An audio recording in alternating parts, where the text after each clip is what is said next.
Today our topic is process. Process is one of the pillars for success, and placed in our model looks like this. Now, we talked about focus, which is the guiding star that should permeate our total operation. Often focus comes out as a company slogan or a motto or a mission statement. Unfortunately, closer examination, some of these organizations find little connection between the decried focus and the actual application.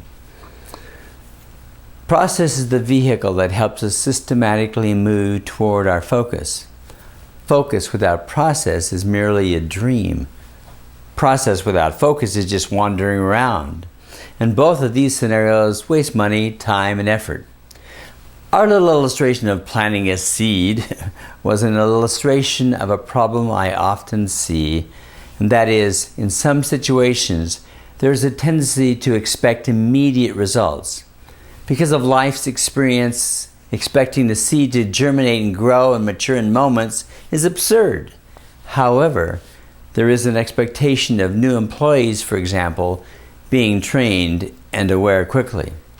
And I say aware because there is often the difference between training and awareness of the underlying philosophy or reason for some procedure. Let me give you an example. One day I walked into a See's Candy store to buy a few sweets. As those of you who have done that same thing before know, the tradition of the company is to provide a free sample to those who enter the store. In this particular situation, as I approached the counter, the young lady offered me a sample, as usual. It happened to be a kind of that I knew I really didn't like, so I declined with a comment that it was kind of a candy that I really did not like. My server took the candy, put it back away, and continued with asking what I would like to order. She did not offer me an alternative or make any apology. And although it did not necessarily affect my purchase, and it was just merely a piece of candy, I felt a slight negative feeling as a result of this action. Silly, I know. Of course, as I said, it was merely one piece of candy.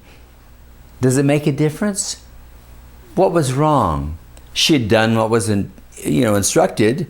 How she was supposed to offer a piece of candy to a customer.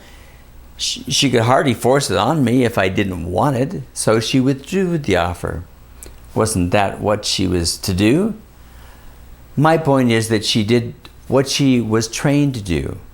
However, she exhibited a little understanding of the philosophy of the company. Now, I don't know what that is exactly, but I assume it goes something like this. Here at this quality candy store, we want you to feel as guests. And although our candy is expensive, we share it without reservation. Had our girl understood the philosophy and been trained in the process,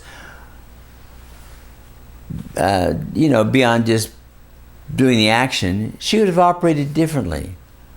So this topic is so large, this process, and involves working with people. We'll be including it from now on in future presentations.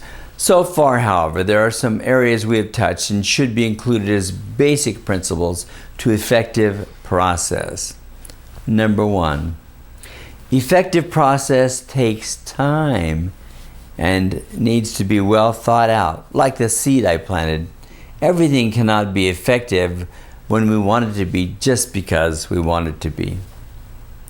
2, process needs to include goals and objectives and timelines that are in line with the focus.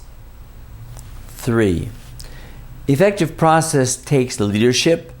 Although we've talked about the first 2 requirements for effective process, we have not spoken much about leadership. There's much to say, and we will say much in the future. However, the willingness and skill of leaders is a deciding factor in effective process, as well as other components of success. Number 4, effective process takes input and evaluation. One of the areas found most often lacking in too many organizations is worker input.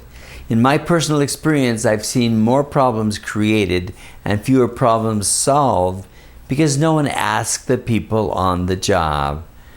As I've interviewed those folks, they are rich in understanding of how to improve the organization and the process involved. We'll discuss some of these areas further in our next session. 5. Effective process requires evaluation and follow-through. Many companies and organizations have elaborate policies and procedures. Unfortunately, too often these either become routine or are neglected totally. The Walmart open door, for example, employees were provided the opportunity to speak with regional managers about their concerns without fear of retaliation in any way.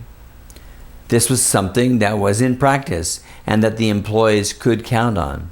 However, according to employee information, their concerns were listened to, no retaliation happened, but nothing else ever happened either.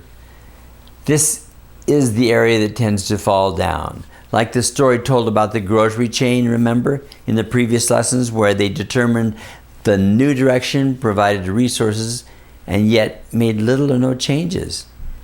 An excellent example of a good idea, a desire to move forward, and yet lacked an effective process with goals and objectives on a timeline and also staff input. All of those would have helped. In summary, our model for optimal success now looks like this. Focus to get us to look into the real value of what we do.